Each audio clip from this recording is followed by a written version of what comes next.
जय माता की सभी भाई बहनों को, सभी मित्रों को। तो आज मैं आपको बताऊंगा गंगनाथ जी के बारे में। तो मैंने अपनी वीडियो में पढ़े, बहुत सारे कमेंट आए थे कि गंगनाथ जी के बारे में बताइए।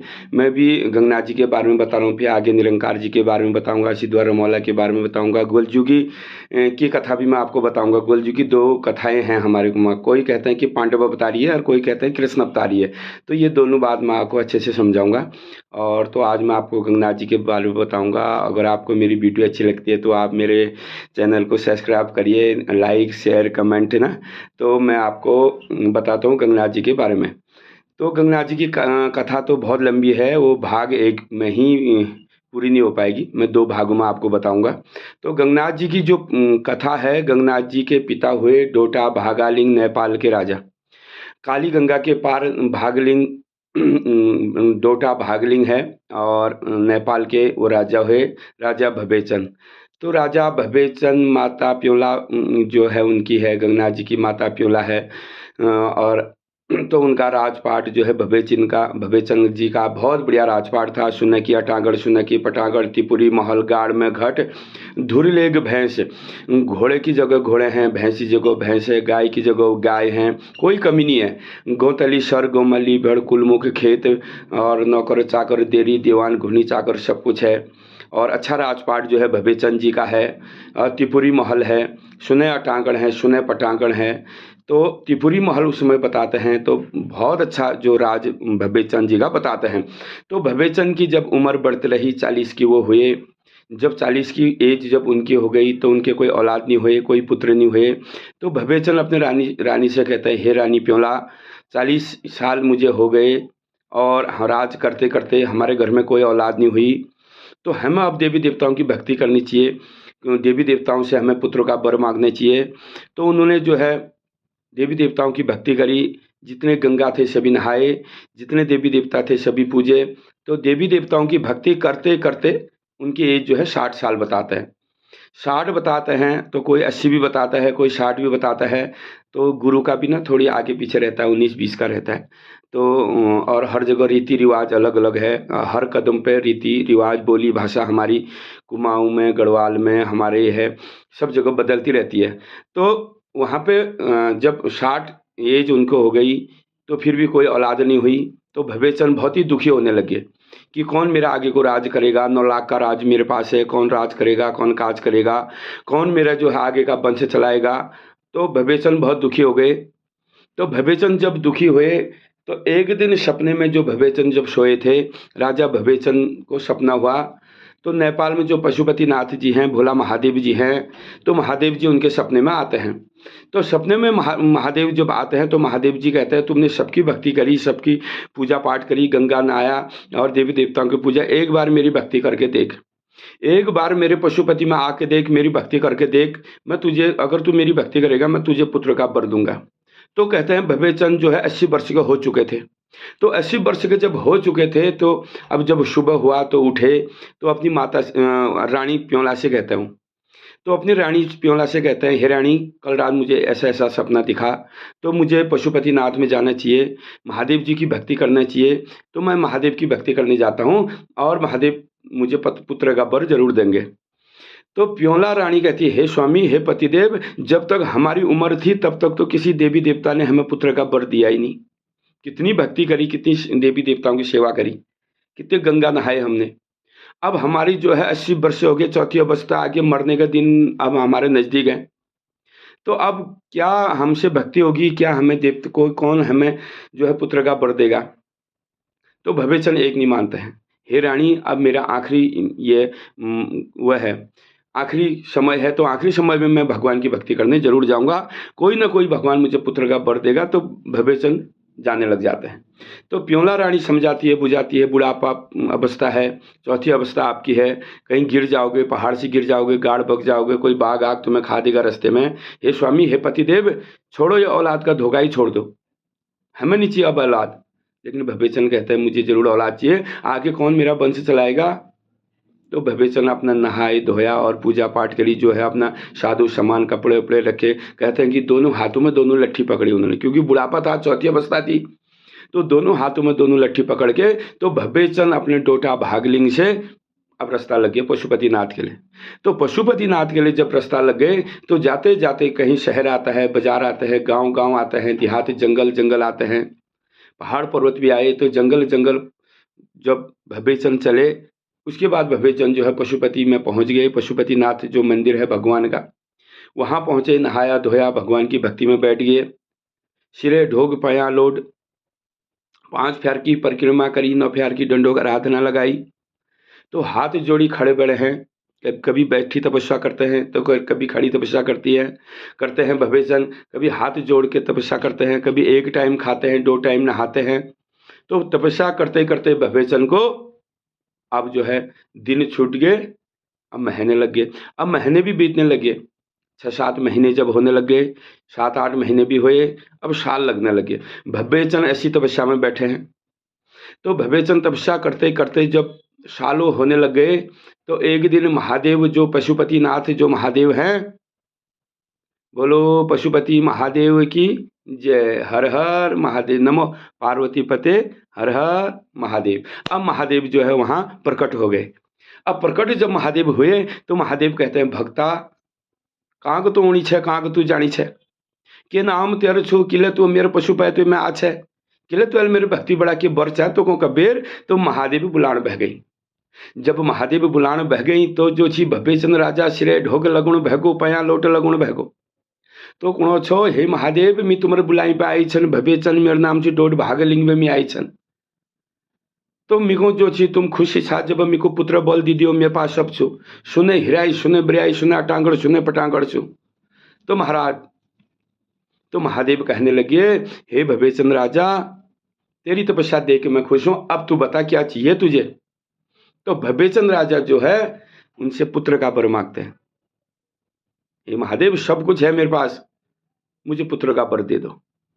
तो महादेव उनको पुत्र का वर दे देते हैं। चौथी अवस्था 80 की एज थी उनकी। अब जब पुत्र का वर मिल गया तो वो बहुत ही खुशी हुई, हाथ जोड़ के अब जो वापस अपने डोटा भागालिंग में वापस आने लग गए।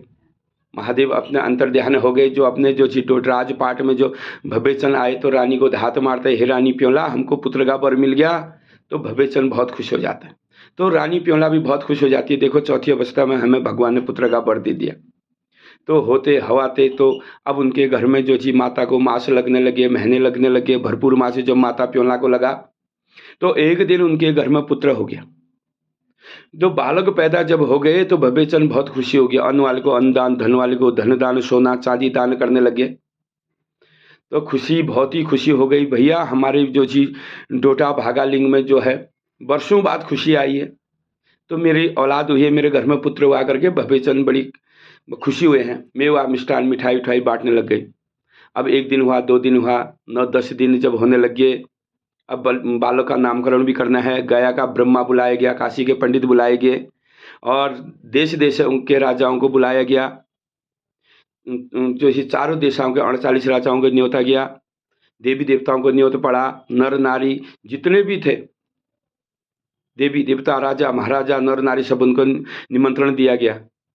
पंडित जो थी गया के ब्रह्मा, काशी के पंडित जो सबसे बड़े विद्वान बताते हैं, गया का ब्रह्मा काशी के पंडितों को सबसे बड़ा विद्वान माना गया है हमारे जागरूक के हिसाब से, हमारे हिंदू धर्म के हिसाब से, हमारे सनातन धर्म के हिसाब से सबसे बड़े विद्वान काशी के पंडितों को बताया गया। तो काशी के जो बड़े पंडित हैं उनको बुलाया गया। जो अपने कुल पुरोहित हैं, ब्रह्मापुरी के जो पंडित हैं उनको भी बुलाया गया। अब बालक का नामकरण होने लग गया। 11 दिन जब हुए, अब सब जैसे ध्वजा पताका बाजा गाजा जब बजने लग गया, ढोल दमाऊ जब बजने लगे, ब्योरी भूकर तोड़ी रणसिंह, तो ध्वजा पताका जब लगे, खवाई पिवाई जब घड़ाई बढ़ाई कहते हैं, तो खिलाई पिलाई जब सभी को बुलाया गया, अब बालक का नामकरण रखो। तो पंडित जो बालक का नाम क्या रखते हैं, गंगाचंद बालक। तो उनके घर में जो बालक हुए तो गंगनाथ जी का नाम क्या था, गंगाचंद बालक, भव्यचंद के पुत्र गंगाचंद बालक। तो गंगा उनका नाम जब पड़ गया तो उन्होंने, नाम तो अच्छा पड़ा है, हे पंडित जी तुम बड़े विद्वान हो, अब तुम ये बताओ ये बालक है कैसा, कैसे ये अपने लिए है, भविष्य बताओ इसका, कैसे मेरे लिए है, कैसे राजपाट के लिए है, कैसे अपनी माता के लिए है, कैसे पिता के लिए है। तो उन्होंने जब देखा पंडित लोगों ने, तो पंडित भी हैरान हो गए। पंडित कहने लगे, हे राजा सब अच्छा है, लेकिन ये 12 वर्ष तक ही राज करेगा। जब इसको 13वां वर्ष लगने लग जाएगा, 13वां वर्ष जब प्रवेश होगा तो ये तो जोग ले लेगा। 12 वर्ष तक जोग, 13वें से वनवास, इसको जोग लेना पड़ेगा, जोग ले लेगा बालक। इसे कर्म में जोग साधना लिखा है। आहा, विभीषण बहुत दुखी हो गए। मैंने वर्षों की तपस्या करी, पहले तो मेरे घर में औलाद ही नहीं हुई, जब औलाद हुई थी वो भी 12 वर्ष में जोग ले लेगा। अब मेरी इतनी तपस्या, इतनी भक्ति करेगा, इतना क्या फायदा हुआ। अब विभीषण जो है रोने लग गए। तो रानी समझाती है, बुझाती है, सब लोग आने से आने पंडित लोग, गया ब्रह्मा 18,000 ऋषि मुनि लोग, वहाँ ऋषि मुनि लोग आए हैं, वो समझाते हैं। तो जो चीज राजा समझ जाते हैं। तो धीरे धीरे जब अब राजा भूल गए हैं, क्योंकि बच्चे का मुंह देख के राजा भूल गए कि बच्चा जो है 12 वर्ष तक ही राज करेगा। तो राजा बच्चे के साथ खेलते हैं, पकड़ते हैं, तो बच्चा धीरे धीरे जो बढ़ने लग जाता है। दिन का बालक महीने का जैसा, महीने का बालक वर्ष का जैसा दिखता है, क्योंकि भगवान का वरदाई है, शिव के वरदाई हैं गंगनाथ जी, पशुपतिनाथ के वरदाई हैं गंगनाथ जी। पशुपतिनाथ भोला महादेव के अंश है गंगनाथ जी। तो गंगनाथ जी जो है सांवली सूरत, मोहनी मूरत, जो उन्हें देखेगा देखता रह जाता था। इतने सुंदर थे बचपन से ही गंगनाथ जी। तो गंगनाथ जी इतने सुंदर थे तो राजा भूल गए, उनके साथ खेलते रहे, उनको देखते रहे कि 12 वर्ष में ये राज जोग ले लेगा, ये भूल गए। अब बालक धीरे धीरे, अब जब 5 वर्ष का अब जब बालक हो गया, अब बालक को पढ़ाने के लिए इनको जो है गुरुकुल में भेजा या स्कूल में भेजा। तो बालक को जो है गुरुकुल में भेजने लगे, जो गुरु के पास भेजने लगे, हे गुरु लोगों मेरे बालक को पढ़ाओ। तो यहाँ पर तो 2 छंद है, एक तो कि नेपाल के जो गुरु लोग थे वो पढ़ाते हैं, और दूसरा छंद यहाँ पे ये आता है कि वो उनको काशी में, जो काशी के गुरु लगते, काशी में भेजा गया गंगनाथ जी को करके। तो गुरु लोग के पास भेजा गया। तो गंगनाथ जी ने जो है अब अच्छी शिक्षा ली, अच्छा ज्ञान लिया, पढ़े लिखे होशियार बन गए। अब जो है 9, 10, 12 साल जब होने लग गए, अब राजपाट का भार उनको दिया गया। अब विभीषण को कहीं ना कहीं डर भी था कि बालक कहीं जोग ना ले ले, तो राजपाट जो है गंगाचरण को सौंपने लग गए। वो धीरे धीरे राजपाट सिखाने लग गए। फिर वो कहते भी थे कि इनकी जल्दी भी शादी करनी है मुझे, अब शादी हो जाएगी, क्या पता ये जोगी ना बने। तो उनकी भी जल्दी कोई कहीं पर, अब यहाँ पर भी 2 कथाएं हैं। एक तो है कि गंगनाथ जी की यहाँ पे 7 शादियाँ पहले ही कर दी थी कि ये जोगी ना बने करके। तो गंगनाथ जी की 12 वर्ष में 7 शादियाँ कर दी थी, एक से एक खूबसूरत जो लड़कियों से उनकी शादी कर दी थी गंगनाथ जी की, कि आगे जोग ना लेकर के। और एक कथा ये भी आती है कि उनकी शादी की तैयारियां हो रही थी कि ये आगे जोग ना ले। तो गंगनाथ जी की जो अब तैयारियां हो रही है वहां, अब जो है गंगनाथ जी जो है 12 वर्ष जब प्रवेश हो गया, अब यहाँ पर जो है गंगनाथ जी अब माँ का मकर लग गया, पूष का कुंभ जब लगने लगे, माँ का मकर संक्रांति का मेला लगने लग गया। तो बागेश्वर का जो मकर संक्रांति का जो मेला है सबसे बड़ा मानता है। अब तो हर जगह मकर संक्रांति का मेला लगता है, हर जगह लग रहा है मेला, लेकिन जो सबसे पुराना मेला है बागेश्वर में, बागनाथ जी की भूमि में, तो मकर संक्रांति का मेला लगता है, और बहुत बड़ा। दानपुरा दनपुरी आला, अल्मोड़ा अल्मोड़िया, दोरहटा दोरियाला आला, तो सारी जगह के आते थे, अल्मोड़े से, दानपुर के, नेपाल के, भूटान के, मुनसारी के, तो सब जगह के लोग यहाँ व्यापार के लिए आते थे। तो सब जगह के लोग जब यहाँ आते थे, बहुत बड़ा मेला बागेश्वर बागनाथ जी में अभी भी लगता है, तो तब भी लगता होगा। तो गंगनाथ जी ने कहा कि मैं बागेश्वर जाता हूँ और बागेश्वर में बागनाथ जी का मेला देख के आता हूँ। लेकिन देरी दीवान घुनी चाकर को लेके वहाँ से चल दिए। लेकिन अब यहाँ पर एक कहता है झपुरवा लोहार, और झपुरवा लोहार कोई कहता है कि भाना बामणी थी दनिया की, भाना जोशाणी उसका लोहार था, और कोई कहता है कि गंगनाथ जी का लोहार था। लेकिन हमारे जागरूक के हिसाब से गंगनाथ जी का लोहार था वो। तो गंगनाथ जी अपने लोहार के साथ झपुरवा जो लोहार था, झपुर लोहार को लेके उत्तरायणी का मेला आ गए। अब जब उत्तरायणी का मेला जब घूमने लगे, अब भाना जोग्याणी कौन है, भाना बामणी दनिया, पंथ की गोली, जोशी जोशकाव, कृष्णानंद जोशी, जो अल्मोड़ा के राजा हुआ करते थे, अल्मोड़ा के राजा जो हुआ करते थे उनके दीवान थे वो कृष्णानंद जोशी। तो कृष्णानंद जोशी की जो पत्नी है वो है भाना जोशाणी। तो भाना जोशाणी को बताते हैं जो अल्मोड़ा पट्टी, बागेश्वर पट्टी, हमारे उसमें अल्मोड़ा और बागेश्वर एक ही होता होगा। तो जो इस एरिया की जो सबसे खूबसूरत महिला थी, वो थी भाना जोशाणी।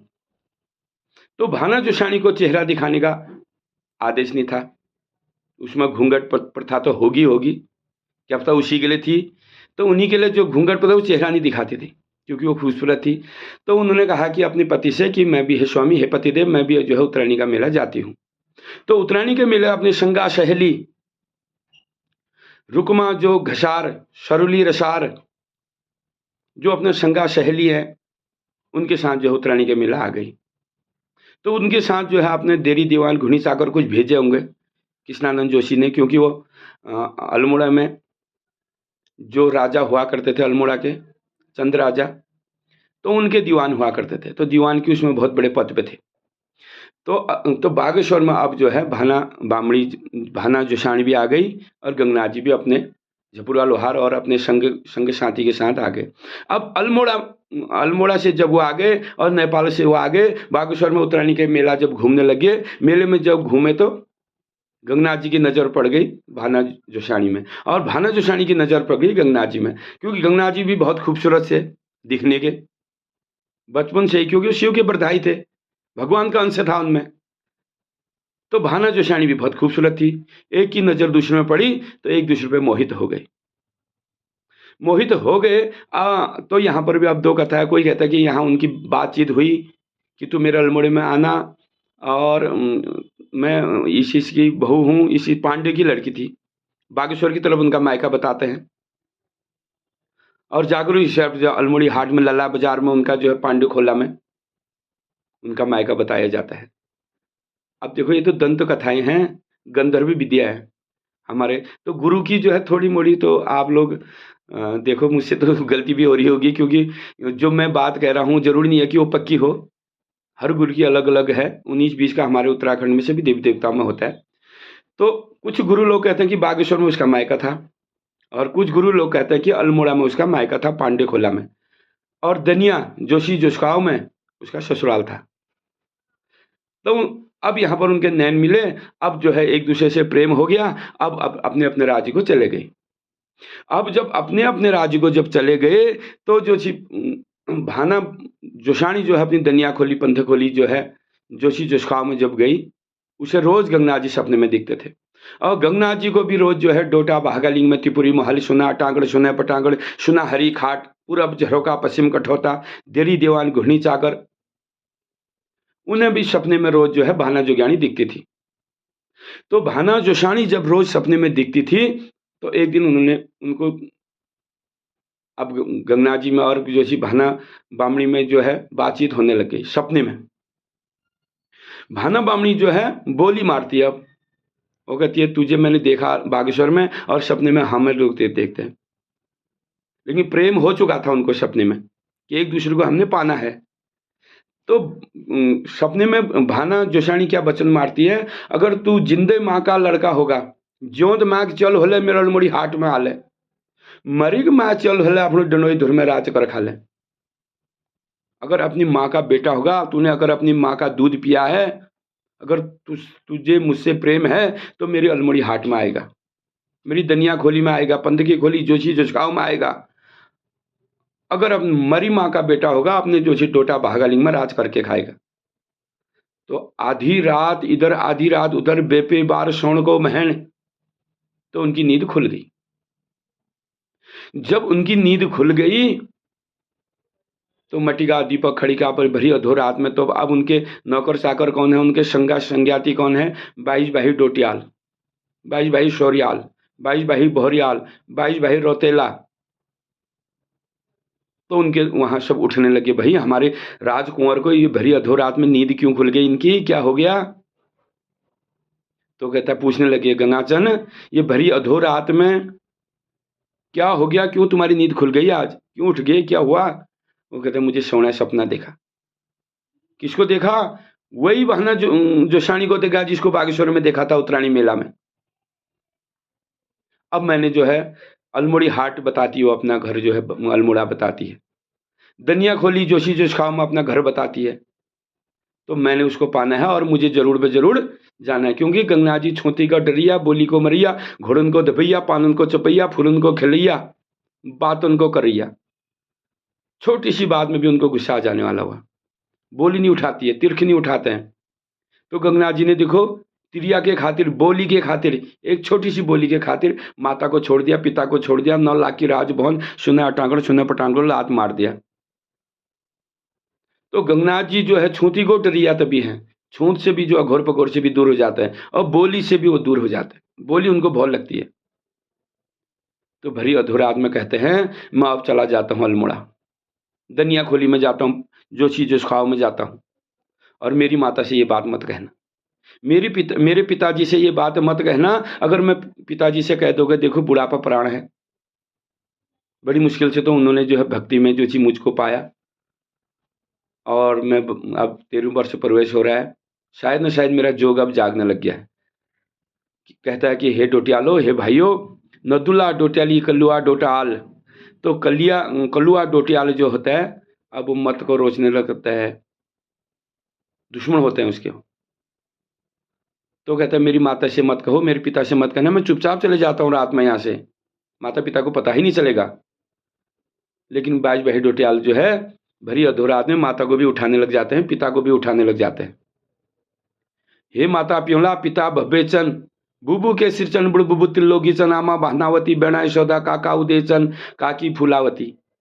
तो सबको उठाने लग जाते हैं, माता प्योला पिता भव्यचन को, कि तुम्हारा लड़का डोटा भागालिंग को छोड़ने लग गया, राजपाट को छोड़ने लग गया। ये गंगाचंद क्या राज करेगा जिसको 12 वर्ष में तिरिया के सूर्य लगने लग गए, तिरिया के पंथ लगने लगी है, तिरिया के खातिर यह डोटा भागालिंग को छोड़ने लग गया। अब ये गंगाचंद क्या राज चलाएगा। अब गंगाचंद जो है अपने झकुरुआ लोहार को धात लगाने लग जाते हैं भरी अधूरात में।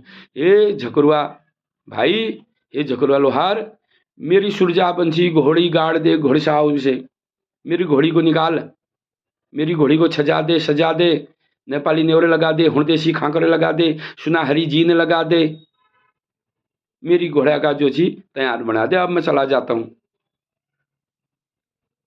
दनिया खोली, पंद की खोली, अल्मोड़ा चले जाता हूं मैं। अब जिस भाना ने इतने बड़े वचन मुझे बोले हैं, उस भाना के वचन मुझे पूरे करने हैं। तो भरी अधूरा आदमी, तो कहते हैं बेपेवार था उस दिन, गुरुवार, बृहस्पतिवार। तो बृहस्पतिवार को गंगा जी की पूजा नहीं होती है, क्योंकि उस दिन उन्होंने राजपाट को छोड़ा, और उनका जन्मवार भी जो है बृहस्पतिवार ही है। गंगा जी का जन्मवार बृहस्पतिवार है, उन्होंने राजपाट भी बृहस्पतिवार को ही छोड़ा। तो ये कथा बहुत लंबी हो गई, अब इसके आगे की कथा मैं आपको कल बताऊंगा, बहुत लंबी कथा है। फिर यहाँ से गंगनाथ जी अपने राजपाट छोड़ के फिर कालीगंग में आते हैं, कालीगंग में लटुआ मशाण को साते हैं, गोलजू को धात लगाते हैं, फिर काली बाजार में आते हैं, फिर वहाँ से वो जोगी वस्त्र धारण करते हैं, काली बाजार से जोगी वस्त्र धारण करते हैं। फिर भारूड़ी धारा आती है, बमोर की सही आती है। अब सबसे बड़ी बात है कुसुम की, तो है कुसुमा पातर। कुसुमा पातर कौन थी ये भी मैं फिर बताऊंगा तुम्हें। फिर वो शोरगढ़ में आते हैं, बाज भाई शोरियाव, वो कहता है हमारा दुश्मन आ गया, उसको घेर में, उसको मारने के लिए, गंगनाथ जी को मारने के लिए आते हैं बाज भाई शोरियाल। तो बाज भाई शोरियाल को भी मारते हैं। फिर घाट पनार आते हैं, फिर वो पनार की सही आते हैं। फिर दनिया खोली जोशी जोशखाव आते हैं, तो गंगनाथ जी वहाँ जोगी रूप धारण करते हैं। फिर जोग लेके वहाँ जो है लोगों का हाथ देखने लग जाते हैं। फिर बाना जोगियाणी आती है। अब यहाँ पर भी 2 कथा कहते हैं, अब मैं तुम्हें बताता हूँ। अब कुछ लोग कहते हैं कि गंगनाथ जी हरिद्वार गए, गुरु गोरखनाथ जी से उन्होंने शिक्षा प्राप्त की, 12 वर्ष की भक्ति गुरु गोरखनाथ जी की करी। तब गुरु गोरखनाथ जी ने उनको जोग विद्या दिया, ज्ञान विद्या दिया, कान फुड़ाए, कन फुड़ा पढ़ाए, हरिद्वार की फोड़, गुरुद्वार की चिमटा, खरवल भभूत जो है गुरु गोरखनाथ जी ने दिया। अब मैं तुम्हें ये पूछ रहा हूँ, जिसने ये कथा मैंने बहुत सुनी भी है, बहुत जगह जागरण भी सुनी है, यूट्यूब पे भी मैंने देखा था। अब बताओ, जो गोरखनाथ जी का शिष्य होगा वो ऐसा काम करेगा?